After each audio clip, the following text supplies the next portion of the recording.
Hello everyone, स्वागत है आप सबका learning with Gautam YouTube channel में। तो आज के इस वीडियो में हम करने वाले हैं क्लास 12 होम साइंस के most important subjective question answer को, यानी कि होम साइंस के मोस्ट इंपॉर्टेंट लघु उत्तरीय प्रश्न उत्तर को आज के इस वीडियो में करने वाले हैं। वीडियो आप लोग के लिए काफ़ी ज़्यादा इंपॉर्टेंट रहने वाला है, तो आप लोग वीडियो को अच्छे से ध्यानपूर्वक और लास्ट तक जरूर देखिएगा। तो चलिए शुरू कर लेते हैं फर्स्ट क्वेश्चन से।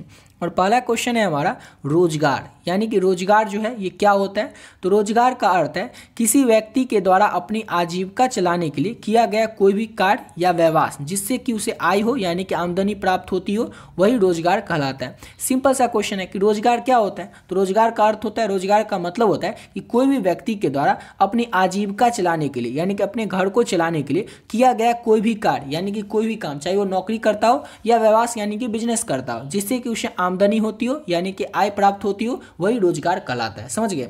देखिए, जितना क्वेश्चन का आंसर भी आपको बताएंगे ना, सभी क्वेश्चन का आंसर आप लोगों को केवल और केवल समझना है और अपने एग्जाम में जाकर के अपने शब्दों में अपने उत्तर को लिखना है। ऐसा नहीं कि जो हम अभी बता रहे हैं इसमें जो वर्ड टू वर्ड लिखा है यही वर्ड टू वर्ड आप लोग रट ले और एग्जाम में जाकर के लिख दे, क्योंकि रटिएगा तो भूल जाएगा। सिर्फ आपको समझने की जरूरत है, और वैसे भी होम साइंस में केवल और केवल समझने की बात होती है। जैसे सिंपल है, रोजगार क्या होता है। तो रोजगार जो होता है ये किसी भी व्यक्ति के द्वारा अपनी आजीविका को चलाने के लिए किया गया कोई भी काम या बिजनेस होता है जिससे कि उसे आमदनी होती हो, वही कहलाता है रोजगार। समझ गए। चलिए अगला क्वेश्चन करते हैं।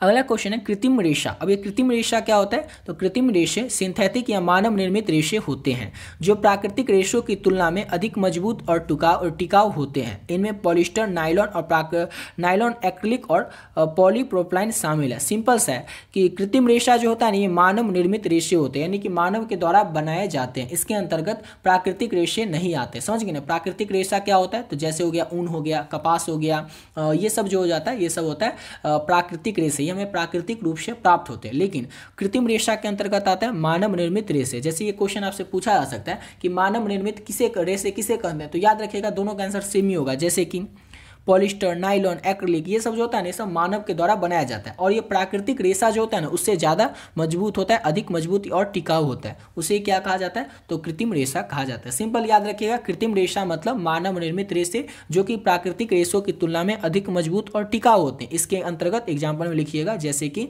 पॉलिस्टर, नायलॉन, एक्रिलिक और पॉलीप्रोपिलीन शामिल है। इसमें दो भी अगर एग्जाम्पल में लिख देते हैं तो उससे ही आपका काम बन जाएगा। अब अगला क्वेश्चन करते हैं। और नेक्स्ट क्वेश्चन है हमारा आरामदेह वस्त्र। अब नाम से ही पता चलता है कि ऐसा वस्त्र होगा जिससे कि पहनने से हमें आराम मिलेगा। नाम से ही पता चल रहा है। आरामदेह वस्त्र वे कपड़े होते हैं जो पहनने में आरामदायक और सहज महसूस करते हैं। इनमें सूती, कॉटन, लिनन जैसे प्राकृतिक फाइबर का उपयोग होता है जो त्वचा के अनुकूल होते हैं। तो आरामदेह वस्त्र का मतलब होता है ऐसे कपड़े जो पहनने में आरामदायक हो और सहज महसूस हमें हो, वही होता है आरामदायक वस्त्र। जैसे कि सूती कपड़ा जो होता है, कॉटन का होता है, या फिर लिनन कपड़ा जो होता है, ये प्राकृतिक फाइबर का इसमें उपयोग किया जाता है। इसलिए से क्या होता है, ये हमारे अनुकूल होता है और हमें पहनने में अच्छा लगता है, और ये हमारे त्वचा के भी अनुकूल होता है और ये आरामदायक होते हैं, जैसे कि जो प्राकृतिक रूप से बने होते हैं, सूती, कॉटन, ये सब कपड़ा। समझ गए। फिर यहाँ पर जैसे यहाँ पर देख लिए कि मानव निर्मित कपड़ा, तो ये मजबूत और टिकाऊ तो होते हैं, लेकिन ये सब पॉलिस्टर और नायलॉन के होने के कारण क्या होता है, ये उतने आरामदायक नहीं होते। लेकिन मजबूत और टिकाऊ जो है ये इससे तो ज़्यादा होते हैं, सूती कपड़े से तो ज़्यादा होते हैं, लेकिन क्या होता है, वो आरामदायक नहीं होता है। लेकिन ये सब जो सूती, कॉटन है, लिनन है, ये सब क्या होता है, ये सब प्राकृतिक रूप से बनाया जाता है, इसलिए हमारे शरीर के, हमारे त्वचा के अनुकूल होते हैं और आरामदायक होते हैं। तो यही होता है आरामदेह वस्त्र। अगला क्वेश्चन है रोग प्रतिरक्षण। अब रोग प्रतिरक्षण क्या होता है।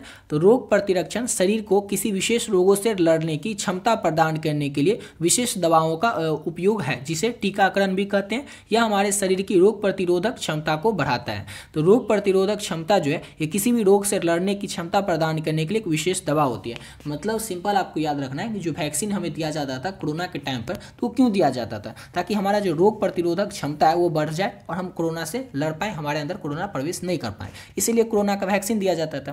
तो सेम उसी तरह से रोग प्रतिरक्षण जो होता है ये एक दवा होता है, विशेष दवा होता है, जो कि शरीर को किसी विशेष रोग से लड़ने की क्षमता प्रदान करने के लिए दिया जाता है। रोग प्रतिरक्षण दवा, समझ गए, विशेष दवा होता है जिसे टीकाकरण भी कहते हैं। जैसे सिंपल वैक्सीन दिया जाता था, टीकाकरण किया जाता था कोरोना के टाइम पर, वैसे ही यह हमारे शरीर की रोग प्रतिरोधक क्षमता को बढ़ाता है। सिंपल याद रखना है, कोरोना के टाइम में जो वैक्सीन दिया जाता था ना, वैसे क्यों दिया जाता था, ताकि हमारे शरीर को रोग प्रतिरोधक क्षमता हमारे शरीर की बढ़े। सेम उसी को कहा जाता है रोग प्रतिरक्षण। समझ गए।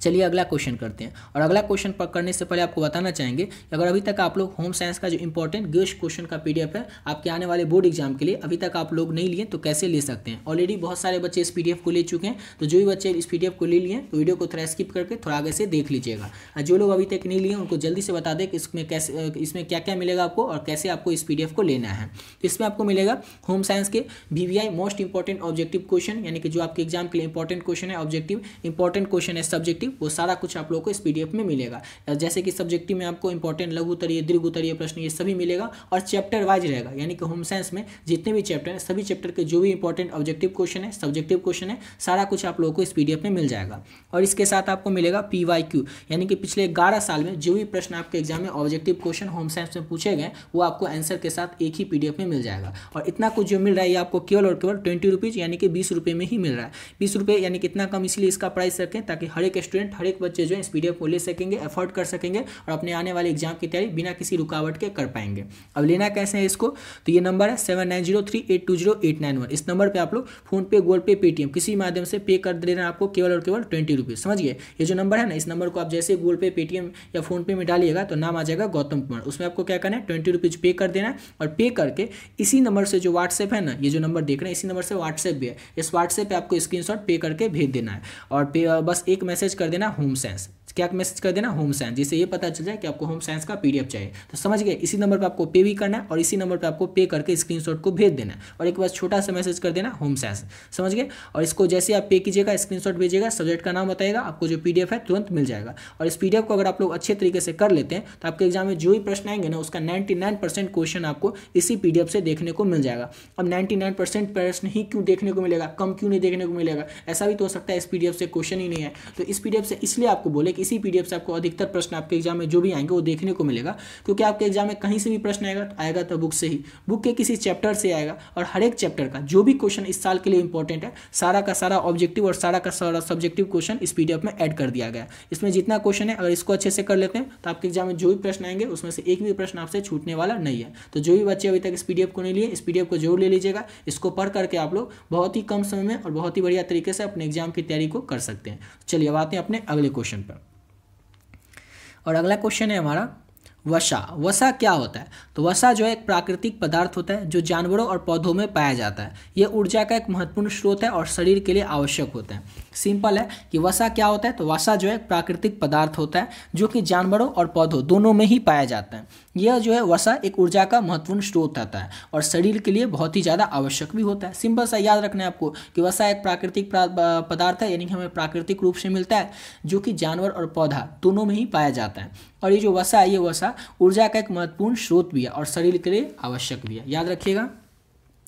अब अगला क्वेश्चन है हमारा एग मार्क। अब एग मार्क क्या होता है, तो एग मार्क जो है एक प्रमाणीकरण है जो भारत में डेयरी और पोल्ट्री उत्पादों की गुणवत्ता और सुरक्षा को दर्शाता है। यह खाद्य सुरक्षा और मानक प्राधिकरण यानी कि FSSAI द्वारा जारी किया जाता है। एग मार्क जो है किसके द्वारा जारी किया जाता है, तो याद रखिएगा FSSAI के द्वारा, और ये ऑब्जेक्टिव में भी पूछा जा सकता है। तो एग मार्क होता क्या है, तो एक प्रमाणीकरण है जो कि भारत में डेयरी और पोल्ट्री उत्पादों की गुणवत्ता सुरक्षा को दर्शाता है। यानी कि भारत में जितने भी डेयरी उत्पाद होते हैं, डेयरी से संबंधित जो पशु होते हैं उन सब से संबंधित जो या फिर पोल्ट्री उत्पाद जो होते हैं इसकी गुणवत्ता ठीक तो है ना, इस सब की सुरक्षा के लिए कोई एक संस्था तो होगी ना, तो वो संस्था क्या है, FSSAI है। समझ गए। और ये एग मार्क जो है एक मानक चिन्ह होता है। तो यह जो है ये खाद्य सुरक्षा और मानक प्राधिकरण FSSAI के द्वारा एग मार्क को जारी किया जाता है। और ये किसके लिए जारी किया जाता है, तो डेयरी और पोल्ट्री उत्पादों की गुणवत्ता को की सुरक्षा को देखने के लिए। तो ये होता है एग मार्क, याद रखिएगा। सिर्फ ये जारी किसके द्वारा किया जाता है, क्योंकि ये आपसे ऑब्जेक्टिव में भी पूछ सकता है। अगला क्वेश्चन है बिहार की सुजनी। बिहार की सुजनी क्या है, तो बिहार की सुजनी जो है एक प्रसिद्ध लोक कला है जिसमें कि महिलाएं विभिन्न रंग और डिजाइनों से आकर्षक चित्र बनाती है और यह बिहार की संस्कृति और परंपरा का एक महत्वपूर्ण हिस्सा है। तो बिहार की सुजनी जो होता है क्या होता है, तो एक प्रसिद्ध कला है। याद रखिएगा, बिहार की सबसे प्रसिद्ध कला क्या है, तो बिहार की सुजनी, जिसमें महिलाएं जो होती है वे विभिन्न रंगों और डिजाइनों से आकर्षक चित्र बनाती है। और ये जो बिहार की सुजनी है ये बिहार की सांस्कृतिक और परंपरा का सबसे महत्वपूर्ण हिस्सा है। याद रखिएगा, VVI क्वेश्चन है, हर एक साल पूछा ही जाता है कि बिहार की सुजनी के बारे में लिखिए। तो याद रखिएगा, बिहार की सुजनी एक प्रसिद्ध लोक कला है जिसमें महिलाएं विभिन्न रंगों और डिजाइनों से आकर्षक चित्र बनाती है और यह बिहार संस्कृति और परंपरा का एक महत्वपूर्ण हिस्सा है। अगला क्वेश्चन है प्रतिभाशाली बालक। अब ये प्रतिभाशाली बालक क्या होता है, तो प्रतिभाशाली बालक वह होता है जिसमें विशेष योग्यता, कौशल और प्रतिभा होता है। यानी कि नाम से ही पता चला कि बच्चे के पास कुछ विशिष्ट कौशल होगा जो अपने क्षेत्र में उत्कृष्ट प्रदर्शन करने में मदद करता है और उसकी विशिष्ट पहचान बनाती है। प्रतिभाशाली बालक यानी कि अगर आपकी क्लास का कोई टॉपर स्टूडेंट होगा जिसको कि सर, सभी जितने भी सर होंगे, मैडम होंगे, सब कहते होंगे कि बहुत ज़्यादा तेज है, बस वही हो गया प्रतिभाशाली बालक। यानी कि वो अपने क्षेत्र में उत्कृष्ट प्रदर्शन करेगा, चाहे वो किसी भी क्षेत्र में हो, पढ़ाई के क्षेत्र में हो, खेल के क्षेत्र में हो या किसी भी क्षेत्र में हो, तो उसी को कहा जाता है प्रतिभाशाली बालक। तो सिंपल सा है, प्रतिभाशाली बालक कौन होता है? तो प्रतिभाशाली बालक वह होता है जिसमें कुछ विशेष खास योग्यताएं होती है, कौशल और प्रतिभा होती है, जो अपने क्षेत्र में उत्कृष्ट प्रदर्शन में मदद उसे मिलती है और विशिष्ट पहचान भी उसे दिलाती है, वही होता है प्रतिभाशाली बालक। समझ गए? इसी के साथ वीडियो पे कंप्लीट करते हैं। आशा करता हूँ आप लोग को वीडियो अच्छा लगा होगा और ऊपर जो आपको पीडीएफ बताएं उस पीडीएफ को जरूर ले लीजिएगा। उस पीडीएफ में आपको ये सारा क्वेश्चन देखने को मिल जाएगा, इसको कॉपी में नोट करने की जरूरत नहीं है। उस पीडीएफ में आपको ये सारा का सारा क्वेश्चन आपको देखने को मिल जाएगा। जितना क्वेश्चन इस पीडीएफ में, चाहे वो ऑब्जेक्टिव हो या सब्जेक्टिव, सबको अगर आप लोग अच्छे से कर लेते हैं तो आपसे एग्जाम में एक भी प्रश्न छूटने वाला नहीं है। जो भी प्रश्न आपके एग्जाम में आएंगे, सारा का सारा प्रश्न आप लोगों को उसी पीडीएफ से देखने को मिल जाएगा। तो जो भी बच्चे अभी तक नहीं लिए उसको पे करके 20 रुपीज़ केवल और केवल आप लोग ले सकते हैं। तो मिलते हैं नेक्स्ट वीडियो में नए वीडियो के साथ।